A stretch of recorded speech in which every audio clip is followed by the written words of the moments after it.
নমস্কাৰ, মই হেমন্ত লামানে আমাৰ টিভিলৈ আপোনালোকক স্বাগতম জনাইছোঁ। আজি মই এটা হাতী দেখাম। হাতীটো অসুখ হৈছে। অসুখ হোৱাৰ আগত চিকিৎসকগৰাকীয়ে কি ধৰণে মৰম কৰি লৈছে, খুৱাই বোৱাই লৈছে, কাৰণ প্ৰকাণ্ড এটা হাতীৰ ওচৰত যাবলৈ চিকিৎসকো ভয় খায়। এয়া ইনজেকশ্যন উলিয়াই লৈছে দিবৰ বাবে, আৰু এই হাতীটো পাহাৰৰ মাজত আছেগৈ। বহুত কষ্টৰে হাতীটোৰ ওচৰলৈ যাবলগীয়া হ'ল।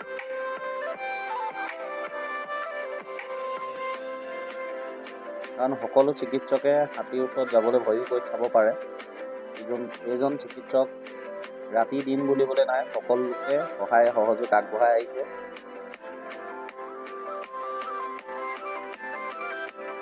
আমাৰো এখন ফাৰ্ম আছিল, সেই ফাৰ্মখনতো আহি ৰাতি 11টা বজাত তেওঁ উপস্থিত হৈছেহি। গতিকে সেই চিকিৎসকজনক আমি ধন্যবাদ জনাব লাগিব, কাৰণ তেওঁ সকলো জেগাতে গৈ উপস্থিত হয়। জীৱ জন্তুৰ প্ৰতি মৰম আছে। তেওঁৰ নাম হ'ল পাৰ্থ কাকতি। এয়া দেখিছে,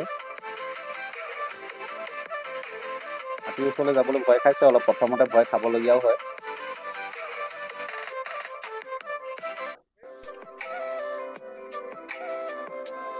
দেখিছেনে, আঁতৰি দিবলগীয়া হৈছে, কাৰণ বেজীটো দেখি হাতীয়েও ভয় খাইছে। চবেই ভয় কৰে ন, চবেই ভয় কৰে বেজিলে।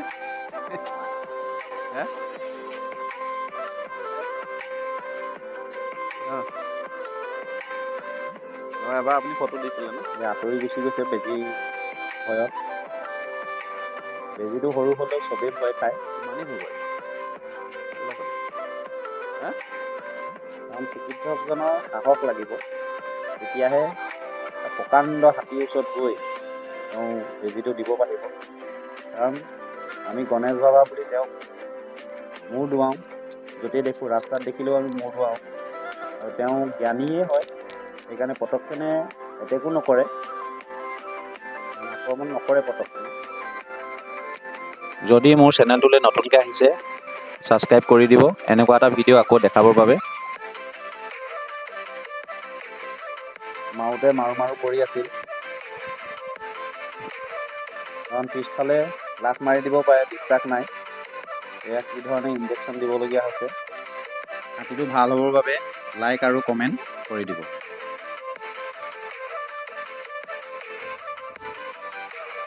এই চিকিৎসকজনক আমি ধন্যবাদ জনাব লাগিব, কাৰণ বহুত চিকিৎসকে নিজৰ এৰিয়াৰ পৰা যাবলৈ টানো পায়, কিন্তু এইজনক খুব মাতিবলগীয়া হোৱা নাই, কাৰণ তেওঁ খবৰ পাই গণেশ বাবাৰ ওচৰলৈ যাবলৈ দৌৰ মাৰি গৈছে ভাল কৰিবৰ বাবে। চব কেনেধৰণে দিছে।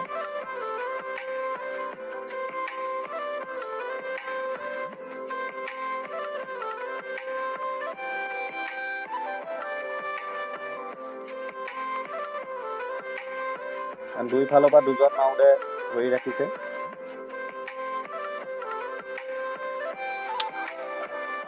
এইফালে খুচুতে দেখিছে কি ধৰণে তেওঁ ভয় খাইছে হাতীটোৱে।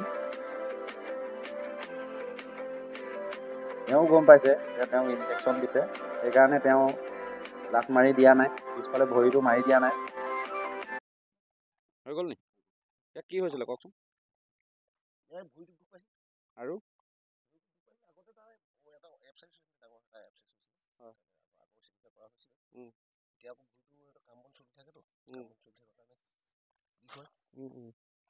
কাৰণে অকণমান চিকিৎসা এটা কৰিব লগা হয়। ডাঙৰসকলৰ লগত পৰামৰ্শ কৰিবলৈ দি পেলাই